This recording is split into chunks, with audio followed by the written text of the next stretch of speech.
పెళ్ళైనా పండగైనా వేడుక ఏదైనా పట్టు చీరల ప్రత్యేక వేదిక వారాహి సిల్క్స్. మాకు వాటర్ రావట్లేదండి, అలాగే దోమలు కూడా ఎక్కువగా ఉన్నాయండి. డ్రైనేజీలు కూడా బాగా విపరీతంగా దోమలు ఎక్కువైపోయాయండి. రోడ్లు కూడా వేయలేదండి, రోడ్లు వేయవలసిందిగా కోరుతున్నామండి. మంచినీళ్ళు రావాల్సిందిగా కోరుతున్నామండి. నమస్కారం.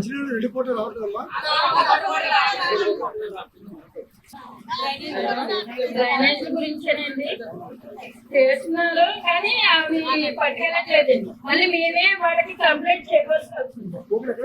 అక్కడే ఉన్నాయండి. మేము ఒకటికి 2 సార్లు చెప్తేనే అలాంటప్పుడు మీరు డ్రైనేజ్ తీయొద్దు అని అడుగుతున్నామండి. దోమల వల్ల బాగా విపరీతంగా డెంగ్యూ ఫీవర్ వస్తున్నాయి కదండి. డ్రైనేజ్ చేస్తున్నారు, తీసుకునే పట్టుకెళ్ళట్లేదు. మేము కంప్లైంట్ ఇస్తే పట్టుకెళ్తున్నారు. అదండి, ప్రతిదీ కంప్లైంట్ ఇవ్వాలంటే ఇవ్వలేము కదా, వాళ్ళ మీద కోర్స్ చేసినట్టు ఉంటుంది.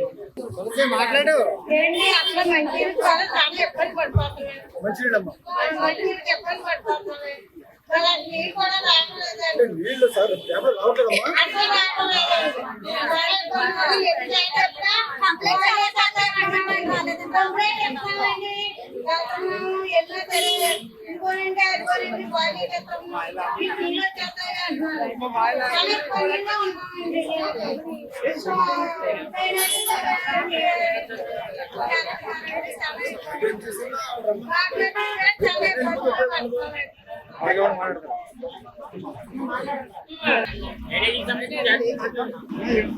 మాకు 19వ వార్డు రాజేశ్వరండి. మా రోడ్డు పడుతుందండి.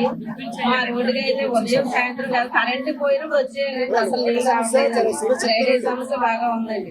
రోడ్లు కూడా బాగలేదండి.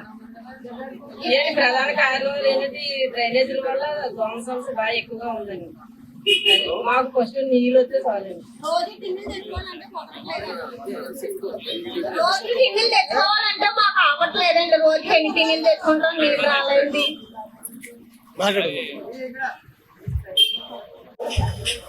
ప్రజా సమస్యల పరిష్కారం కోసం సిపిఎం పార్టీ ఆధ్వర్యంలో ఈ పాదయాత్ర జరుగుతూ ఉంది. ఈ రోజు 6వ రోజు తాడేపల్లిగుంట పట్టణంలో ఈ పాదయాత్ర జరుగుతూ ఉంది. ప్రతి చోట కూడా పెద్ద ఎత్తున ఈ పాదయాత్రకి వినతిపత్రాలు పట్టుకొస్తున్నారు. ప్రధానంగా ఇళ్ల స్థలాలు కావాలని, ఇంటి పట్టాలు కావాలని, పెన్షన్లు కావాలని, అలాగే ఏవైతే ప్రభుత్వం గతంలో హామీ ఇచ్చిందో హామీ ఇచ్చిన ప్రకారంగా ఏదైతే మహిళలకి సహాయం ఇస్తామని చెప్పారో 1500 అది ఇమ్మని చెప్పేసి అడుగుతా ఉన్నారు. ఇలా పెద్ద ఎత్తున వినతిపత్రాలు ఇచ్చి మా సమస్యలు పరిష్కారం చేయమని చెప్పేసి కోరుతా ఉన్నారు. రోడ్ల ప్రాంతాల్లో అయితే ప్రభుత్వం ఇచ్చే మంచినీళ్ళు తాగలేకపోతా ఉన్నాం, టిన్నుల మీద ఆధారపడి మంచినీళ్ళు తాగుతున్నాం అని చెప్పేసి కూడా అనేక చోట్ల చెప్పారు. ఈ రకంగా ప్రజలు అనేక సమస్యలతోటి ఇబ్బంది పడుతూ ఉన్నారు. అందులో ప్రభుత్వం ఎప్పటికైనా సరే మీరు వచ్చి 2 ఏళ్ళు అయింది, ఈ 2 ఏళ్ల కాలంలో ఏ సమస్య కూడా పరిష్కారం కాలేదు. మీరు ఇచ్చిన హామీ ప్రకారంగా సమస్యలు పరిష్కారం చేయమని చెప్పేసి కోరుతా ఉన్నాం. లేని పక్షంలో రాబోయే కాలంలో ప్రజలు సమీకరించి పెద్ద ఎత్తున ఉద్యమం చేపడతామని ఈ సందర్భంగా తెలియజేస్తాం.